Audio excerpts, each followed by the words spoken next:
remember this video. It's a body camera footage showing two Richmond County deputies deliberately turning off their body cameras just after striking a man on a call. Now, this was not the first, but the third body camera violation for both deputies seen in that video. At the end of the day, they both get to keep their badges. We uncovered this last year, but we didn't back down on the story. We wanted to know how many body camera violations Richmond County Sheriff's Office has had since using them. Take a look. Get on the ground. On February 10th, Deputy Charlie Walker and Deputy Christopher Moore's body cameras worked as mirrors for each other. Both cameras showing the two deputies using force. Put your arm down. Cursing. Get on the ground. And we saw it, especially in regards to the language. It was appalling. And the most alarming, the two whispering to each other to turn off their cameras. Tell me your reaction to that. I mean, that is obviously unacceptable. Yes, ma'am, and that's absolutely why we have policies, and we did take a pretty severe disciplinary action against both of the individuals. Richmond County Sheriff's Office policy says violations are punishable by severe sanctions, including termination. One captain reviewing the case even recommended termination. But reports show both deputies were ordered 7-day suspension without pay, 12 months probation, and to write an essay and to pay the man back for the bike and phone he lost after they dropped him off miles away from his home. Do you feel like in this case the punishment fit the violation? Yes, absolutely. I think what the sheriff and colonel and I looked at was these were two very young, inexperienced deputies.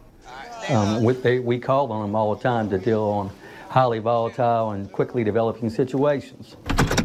News 12 found when deputies with the Richmond County Sheriff's Office started wearing body cameras back in 2015 to July 2017, RCSO had 47 body camera violations. Of those, 40 failed to turn on their body cameras for various reasons. One report describes a deputy forgetting to turn his on during a 145-mile-per-hour chase. He told his supervisor he was focused on driving safely and didn't think about turning on the camera. We found of the 47 violations, 3 deputies actually turned their body cameras off. When you look back at these numbers, do you feel they're high or do you feel they're low?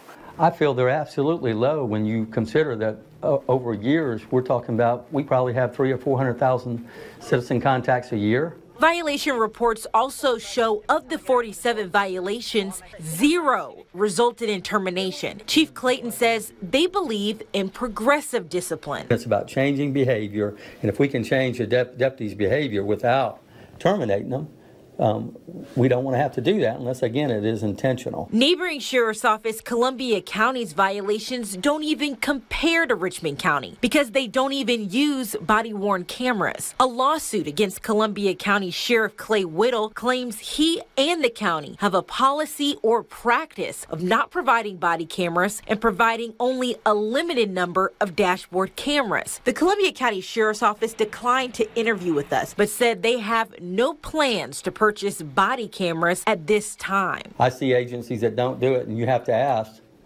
why not? The whole idea here is to foster transparency and accountability for both parties, for the citizens and our deputies.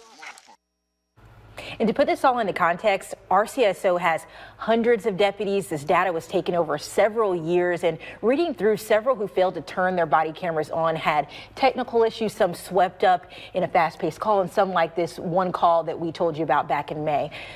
So no one's claiming this is a widespread problem by any means for Richmond County, but they do like to focus on the one problem and fix it. But they say they want to make this a learning example for all the rest of the deputies too, right? Right. And one thing that stood out to me, Chief Clayton, he'd called both deputies that were in that original video, called their supervisors ahead of the interview.